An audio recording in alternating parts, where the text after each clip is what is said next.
Hi, welcome to Coffee and Closers. I'm Nikolai Bador, and I want to personally invite you to join me and one of today's top performing sales stars for a cup of coffee and authentic conversation. And our collective goal is that you will walk away with tangible knowledge that you can apply to your sales efforts today. Are you ready?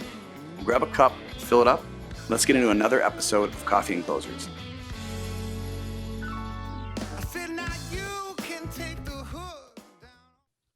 Closers, welcome to another exciting episode of Coffee and Closers. For those of you that I've never met, my name is Nikolai Bador. I'm the host of Coffee and Closers, this journey that you're about to ride on, and I'm also the Chief Revenue Officer of Closers Media. What does Closers Media do? Well, we've been helping our clients close new business for years, but with this automation thing going on, we found that our clients are struggling. Maybe this is you, with building relationships and reaching out and getting in contact with your right prospects. So we decided to do something about it. So we now offer prospecting as a service that leverages your webinar, podcast, workshops, and turns them into pipeline filling machines. If you are looking for new relationships with your ideal prospects, or your pipeline's a little light, reach out to me directly, Nikolai at closersmedia.com. All right, commercials over. Let's get into the show. Today's guest is an internationally celebrated expert in emotional intelligence. He also doubles, when he's not doing that, as a top 1% ranked sales star. Rich Bracken learned how to master his emotions to lose 100 pounds, which he has still kept off after 20 years. He trained his mind to pull something that off. I'm as excited as you are to learn how he did it. Rich has been featured on ESPN's I'll Do Anything TV's The $100,000 Pyramid, as well as Closers Media's Cocktails and Closers. And today he's going to teach us how to master our emotions in sales. Closers, please give a massive Coffee and Closer welcome to Rich Bracken. What's going on, man? Good to see you. Great to see you, brother. I've been tickled to have, ever since we had you on Cocktails and Closers, or we had, I shouldn't say on it, but that Clubhouse discussion, man, I'm like, we just became fast friends. So I'm excited to learn from you and have some fun in the process. So give us a little background and some insight on you, who you are, and then that first big sale, which was the 100-pound one. Yeah. So a little bit about me. That'll give you the short Cliff Notes version, and I'm probably dating myself by even mentioning Cliff Notes. So you'll kind of generationally gap me right there. Right. But I am a director of strategic partnerships for Foundry, so I'm back in the sales world, which is great. But I'm a marketing executive. I've worked at various industries, touching on healthcare, software, legal services, a lot of different things. I'm also a keynote speaker. I've been doing global keynotes, especially in the pandemic year, virtually around the world, and have been speaking on emotional intelligence for the last 5 years. Cut my teeth right out of college doing medical sales, which taught me a lot about client service, interactions, how to pitch, how to prospect, all the things that are glorious about sales. But the number one sale was me trying to sell myself on losing the 100 pounds, which is accurate, right? So I was a rail thin kid until about third grade, when my doctor told my parents that I had asthma. And I went from being an outdoor athletic kid to being a shut-in McDonald's video game kid. And the weight came with it. I was the husky jeans kid. Again, maybe probably dating myself here. I was the husky jeans kid in school, but found my identity through playing football. So I was a big kid. I was an offensive lineman, played linebacker as well.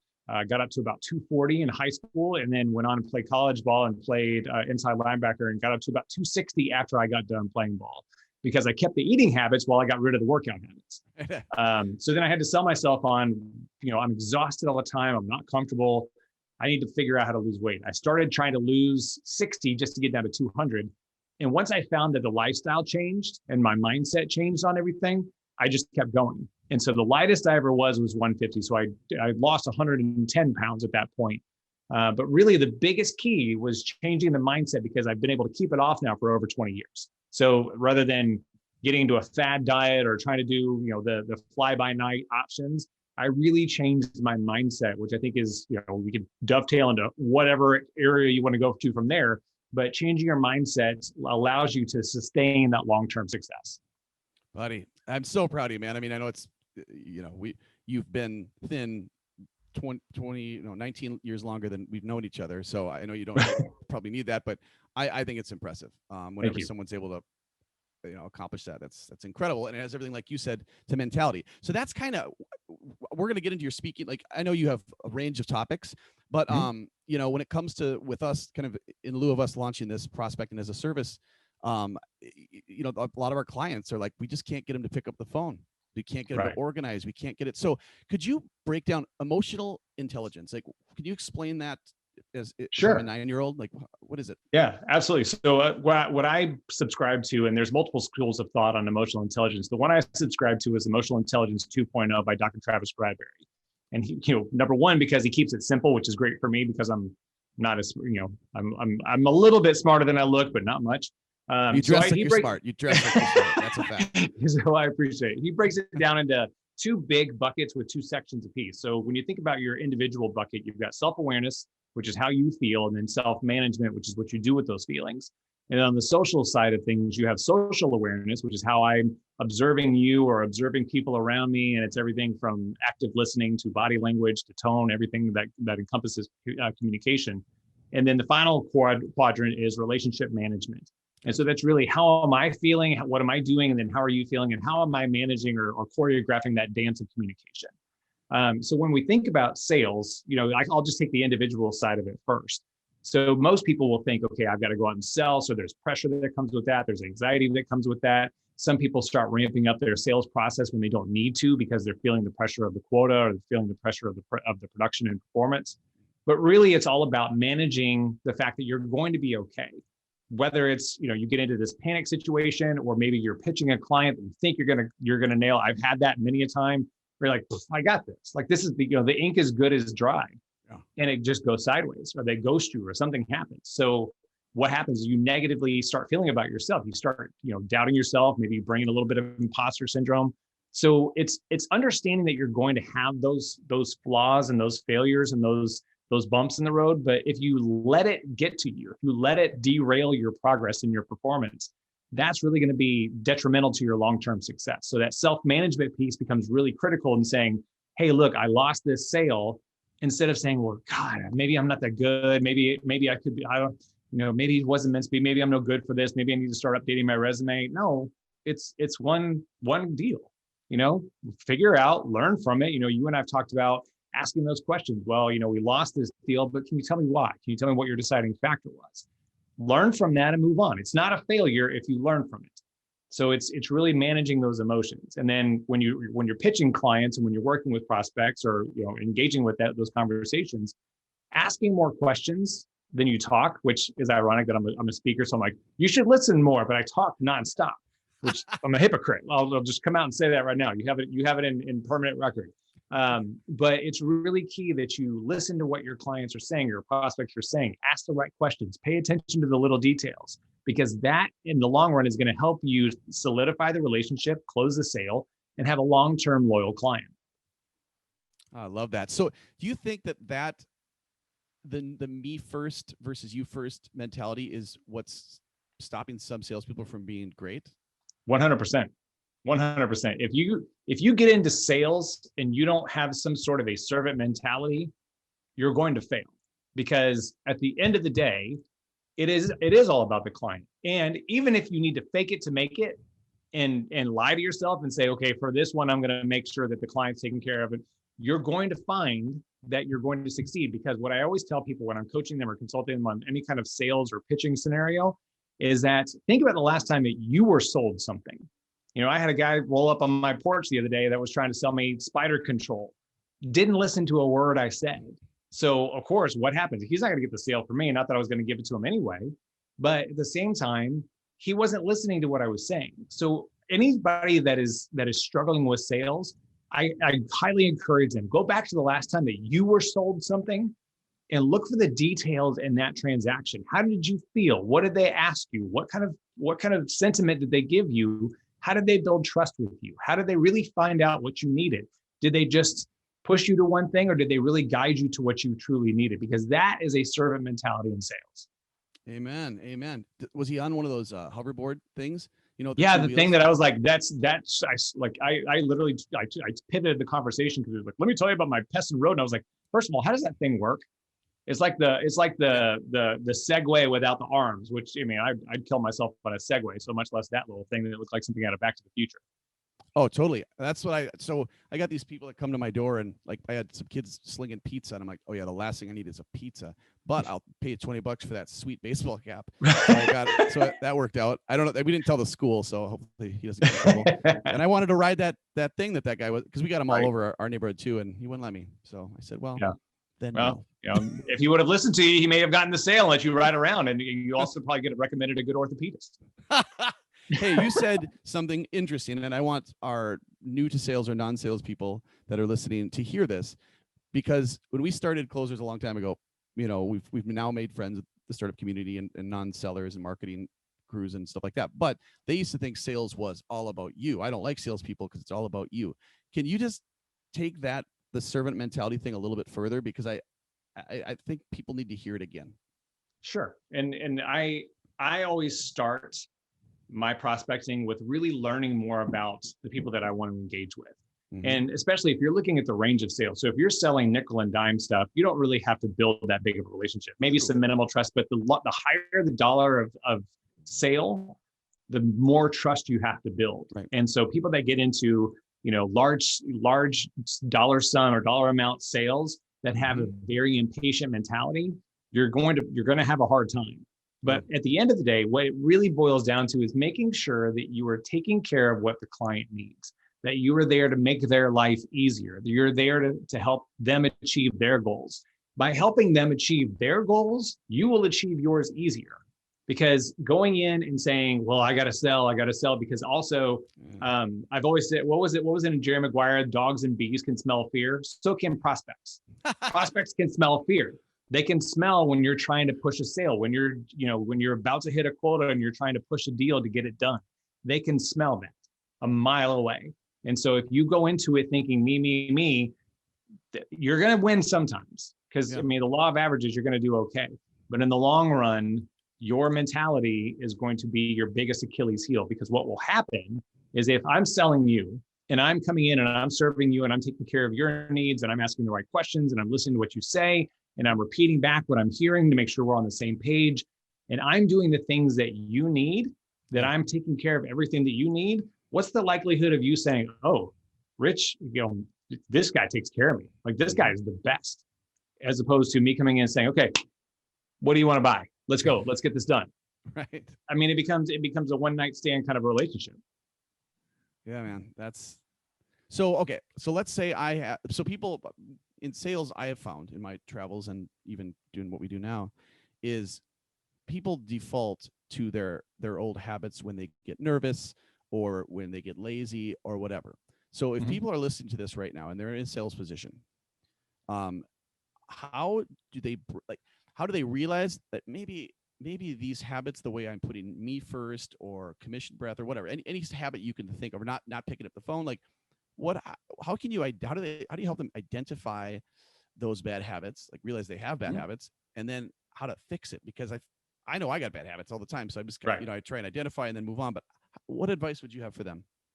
The first thing that is probably the hardest thing for anybody to do, especially people in sales, is taking a big, humble step backwards and understanding that if you're struggling or if you're not hitting your quotas or your goals, there is something wrong.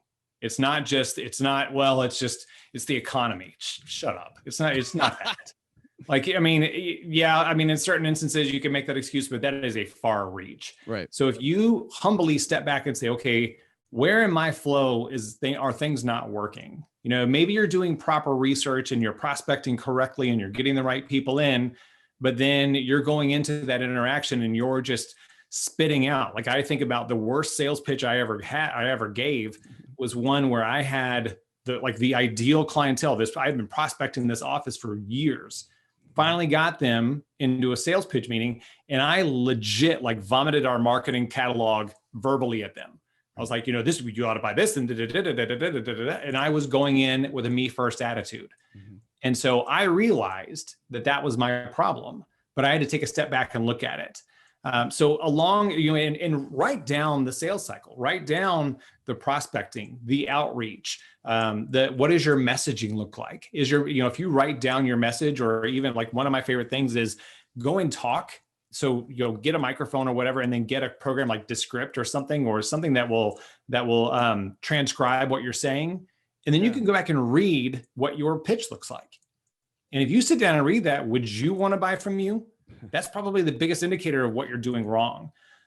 So look at that full sales process. Look where the gaps or the weaknesses are. The other thing, it's like a buddy system kind of an approach. Like sit down with somebody and practice your routine. Practice, walk them through your thought process. If you've got a big prospect on your radar, walk them through how you're going to handle this and take feedback. And once you take that feedback, take it into consideration that they're being honest with you. So don't give any pushback when they say, well, your pitch could be a little bit tighter and it could be a little bit more servants versus me. Well, no, you can't defend that. Right. You just say, thank you. You take that into consideration and you make the improvements. I dig it, man.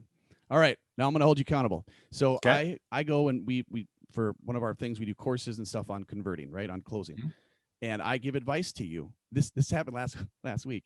Actually happens every week, but I remember this specifically. I give you advice and then I go and do the opposite for our prospecting efforts and fail. And I'm like, what is this situation, sales situation you found yourself, right? Mm-hmm. Where you bombed, where you failed. You're saying you should do this, but then you didn't do it, and you realized that it was a mess. And then how you got back up from it again? So I'll actually give kind of a two-headed answer to this. So I sold a concept internally at a law firm that I worked at. So I went down the path of creating a solution that I thought the problem existed, which it did. On paper, it totally did. But what the problem was that I went down this rabbit hole of research for about 2 months, really researching our clients. It was really around prospect or account management, key account management. And I was looking for, cross-selling opportunities, revenue trends up and down. And I went down this I remember the scene in The Hangover where Zach Galifianakis is sitting at the blackjack table and he's got all the formulas. That was me for like 2 months. And so I was trying to figure all these things out. I went down this path and then I had my aha moment. I figured out where the opportunity lied. And so what I did was I put together this, we'll call it a proposal because it was basically a stripped down version of what I should have been doing, or it was a more data heavy version of what I should have been doing. So imagine I go down this path of 2 months, finding all this information out. I find the aha moment. I find the legit trunk of gold at the bottom of the rainbow, that would work perfectly. And instead of coming back and saying, hey, we have a problem. Here's the problem. Here's what we have been doing. Here's what the trend has been. And here's what the solution is. I brought together some of our top attorneys, put them in a conference room, slapped this spreadsheet that I had been going cross-eyed over for 2 months that was color-coded, condition formatted, the whole 9 yards. And I said, see everywhere that's red, that's where we have opportunity to grow the firm. And I overwhelmed them. I went about it the wrong way because I was so in the weeds of the details. I didn't even think, oh, this is the first time they're actually hearing about this problem. So again, don't get so mired down in your own details that you forget to bring things up to a little bit more of a layman's terms opportunity. Don't be afraid to ask questions, and obviously tee up what the problem is way ahead of time. So when people walk into the meeting, they understand what they're going to be talking about, where the opportunity is. I legit bombed that presentation, had everybody, it was kind of like the, okay. And they all got up and left. And here I am sitting in front of this gigantic spreadsheet. And I probably left $2.5–3 million on the table because I misrepresented the information. And I own that all day long. It was the biggest bomb. I learned so much from that first sales pitch that I told you about a minute ago. Yep. And from that presentation, those were my biggest bombs in my career. See, what I took away from that is no more spreadsheets. That gives you permission to never use it. I'm kidding. That was a side lesson. Trust me. No more conditional formatting. That's a bad idea. No matter what. Yeah, spent a week to do this. Things that take me like hours take Gario minutes. So I leave the spreadsheeting to him. All right. So, all right. For people that don't know this, I don't know how time I have a guest like you on here, it just blows my mind because I got like 2 young kids and this job, and I'm like, I'm overwhelmed. But you've got your speaking, you've got your podcast, How to Enrich Your Soul. You guys check it out. You got your gig at Foundry. You're a dad. What advice can you offer all of us on how to juggle all of this without breaking down? Two things. One, I have a pantry in my kitchen dedicated to coffee, like nothing but coffee. And then second of all, time blocking has been a big thing. And so when I hear about people saying, I don't have enough time, there's enough time in the day, my time management, you can't manage time. Time is going to move whether you like it or not. It's a matter of you managing your schedule, managing your priorities. So what I do is I have some non-negotiable things, which are, meditation, exercise, family time. So I have my time on my calendar. And if you have to get meticulous about it, get meticulous. I'm mentally meticulous. So I don't necessarily block it on my calendar to say, like, I'm going to leave my office at this time and I'm going to go spend dinner time at this time. Like, I have that in my mind. But if you have projects, if you have things you want to get to, block your time. That's one of the biggest things I talk about in my emotional intelligence keynote is taking back your calendar. Because how many times do we get to a point where we have a to-do list, we have a calendar, and then we have our email, and our email usually runs our calendar for us. So you'll get a request from a client, or you'll get a request from a prospect, or you'll get, some sort of inundation. You get overrun with meetings. You get all those things that are going on. Number one, it's okay to say no. You don't have to say yes to everything. So make sure you're prioritizing and blocking the time that is important to you. But 2, make sure you're protecting your calendar. And that means everything from make sure you're blocking time to respond to emails, make sure that you're blocking time for creative thinking, make sure you're blocking time for LinkedIn outreach, do all of those things. It sounds silly, but I always compare it back to the days of like middle school and high school. Like when you went to school, you had a first hour, then you had like a 10-15 minute passing period, which gave you time to transition from one class to the next. You could go get your books at your locker, say hello to your girlfriend, high five your friends, and you're on to the next thing, right? But you had that 10 to 15 minutes in between that you had to transfer knowledge. You had to be able to put one book away, pull another book out, and go to the next topic. And we don't do that in our careers. We let our calendars cascade into each other. I mean, and God forbid, if you have back-to-back meetings all day long, one of them goes over time, not only are you going to be late to the next one, you're carrying the anxiety of being late. You're also not able to digest and put that information aside, because if you go into a meeting that there's 5 things that come out of that you're responsible for, or maybe there was something really interesting that a prospect said that you wanted to follow up on, but you're now 2 minutes late to your next call. You jot it down, but then you're on to the next thing. So if you don't block that passing period time in between your meetings, so set 20-minute meetings, set 45-minute meetings, don't set 30s and 60s anymore. And use that time to jot down, like, here are the top 3 things that came out of that meeting. Here's what my 2 follow-ups are. Here's what I can delegate. Do it, use that time, use that 15 minutes or 10 minutes in between, push it off to the next, and you go in with a clear mind to that next meeting and you're more effective. Yes. I love this. I could spend, I am so with you. Time is all we have. That's all we have. People don't realize that if you're chasing money, you're really you're exchanging that money for time, right? Exactly. I mean, for in some capacity. Okay.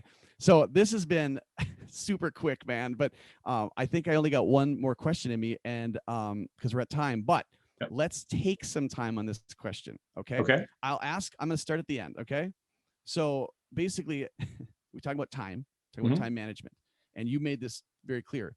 People, to give themselves permission in this hustle bustle world to have a release, to have a hobby. And I want to hear your thoughts on the importance of bucketing out time to do something you enjoy. But I wanted you to share with us first the story of being a nationally touring DJ and being on all these TV shows you were on. Like, what's up with that? So the DJing thing, I'll give you the short version of that. So the DJing thing came from a great opportunity. And that was in high school. And what I remember was that I was on student council, and we were having these mixers at school that we were hiring these at the time, old 40-year-old DJs. And we were paying them like $500-600 to come in and DJ these mixers. Nobody would show up and we'd lose money. Right. So my 2 best friends and I had just hundreds of CDs. And so we were like, hey, look, we'll DJ, we'll go rent some equipment and we'll DJ the party. And what, we have nothing to lose at this point. Yeah, right. So the last party that we ever did, They were 5 kids that attended the old 40-year-old DJ mixer. And there were 300 plus at the first one that we did because kids wanted to come hear their peers. We did the marketing, we talked to our friends, and it just took off from there. And I've always been a big music head. I'm a huge, huge music fan still to this day. And so from there, it just took off because I did it in college, wound up getting in some really good circles when I was in college in Memphis, wound up getting into the club scene, and then it just erupted. I've had the ability to open for people like Avicii, Kelly Rowland from Destiny's Child. I've had the ability to play, I played at the Winter Music Conference down in Miami. I played in Vegas, Chicago, London. Like I've played in all these great places because I just had fun with it.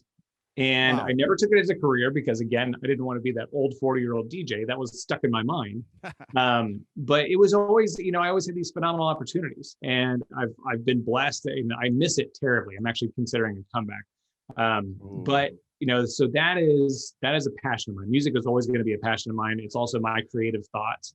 So whenever I'm working on something, I have a Spotify that is envious by many, or envied by many, because it's got buckets of different styles of playlists.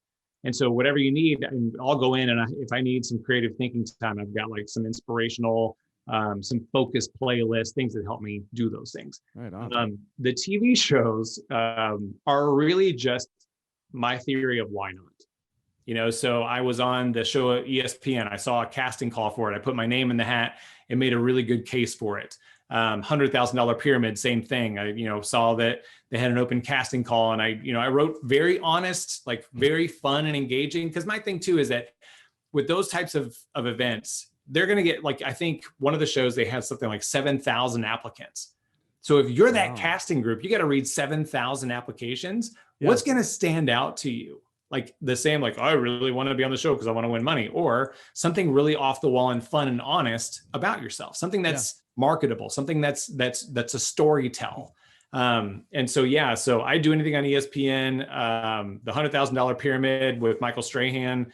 And then I was on another show called The Wandering Golfer, where I was one of, I think it was 4,000 applicants to host this show. It was on a network that was owned by HGTV. And I was one of 4 finalists to potentially take over this hosting job for this golf show. So again, same thing, just why not? Give it a shot. And so I've had more really fun things because I've taken those chances and just say, because again, if I don't get it, great. I've never been on a national game show anyway. So what do I have to lose? It just so happened to work out. Man, that's so cool. We're kind of like that with companies, although that's way more expensive to figure it out. Right, why not? So we learned that one. Thank the Lord for sales. So with that, you talked about music and you talked about why not, and kind of almost sounds like a hobby, just taking risks. The last question I have, unfortunately, I could sit here and hang with you all day long, is about the importance of taking your mind off the grind. It's hard for folks to do, sales folks and founder folks like myself in particular. I know I struggle with it. Any advice there? 100%. I saw a quote the other day that said, "Burnout is not a badge of honor." Wow. And I love that because I have burnt myself out because I've been trying to push too hard, and it's not a fun feeling. But if you think about, you give a sports analogy, think about your favorite athlete. Do you think they go from one game to the next game to the next game to the next game, like back to back to back to back to back? No. They give themselves time to recuperate. They give themselves time to research what they did. They give themselves time to research what's coming up. So they give themselves that time in the middle. And one of the biggest things that I think people make the mistake of is that they don't block time for I guess, reflection, for lack of a better word, of thinking, okay, what worked and what didn't work? What can I compound on? What can I work on next week? They don't give themselves time for creative thinking because most people will think, well, they're just being lazy. They're sitting there staring at the wall, listening to music. They're being lazy. I'm like, no, I've had more of my, because I'll say that I throw 1,000 ideas at the wall and some of them work and most of them don't. But when I give myself that time, that creative thinking time, I come up with unique solutions. I come up with unique offerings. I come up with unique angles on things, content creation. I use that time all the time for that. And if you don't give yourself that time and really let your mind be free of the restraints of the grind or any kind of a real, stringent boundary, you can come up with some really cool stuff. And that creative thought process, if you're intentional about blocking the time to give yourself time to do that, is one of the most rewarding things you can do. Right on. Oh, closers. There you have it. What an incredible conversation. Light up the chat box over here. Show today's guest some love. Rich, you were amazing. Wow, I loved this conversation. It's one of those conversations that we don't have the opportunity to have a lot. You know, it's always about tactics and this and that, but you know, the emotional intelligence bit to make sure that we're putting our clients first is important, but also taking care of ourselves, because this is all we got. Absolutely. This is the only one we got, right? Yes, sir. So thank you for being on the show. And then to make sure that our closers community supports you and your mission, where do you want us to go? Yeah, 2 different places. Number one, would love for you to check out foundrymakes.com. And then if you want to connect with me directly, I've got television appearances, the podcasts, blogs, all kinds of stuff on richbracken.com. You heard it right. All right, guys. Make sure that go support Rich. I mean, you're one of my new favorite friends. You know, like we haven't met. Feeling is mutual, man. Haven't known each other that long, and I think the world of you. So for all of our new listeners, make sure to visit closersmedia.com. And for anyone that is struggling with building pipeline and connecting with the right prospects, hit me up directly at Mikolai@closersmedia.com. Love to help. Thanks again, Rich. Thank you, closers. See you next time. Cheers. All right, so what do we think? What'd you learn? Well, if you like that, check out coffeeclosers.com for upcoming episodes, recordings, and more. And don't forget to check out our sponsors. Each one has been hand-selected. They are best in class. Until next time, we'll see you at the next Coffee and Closers. Cheers. Come on, live a life we love. Gotta live, I said live a life we love.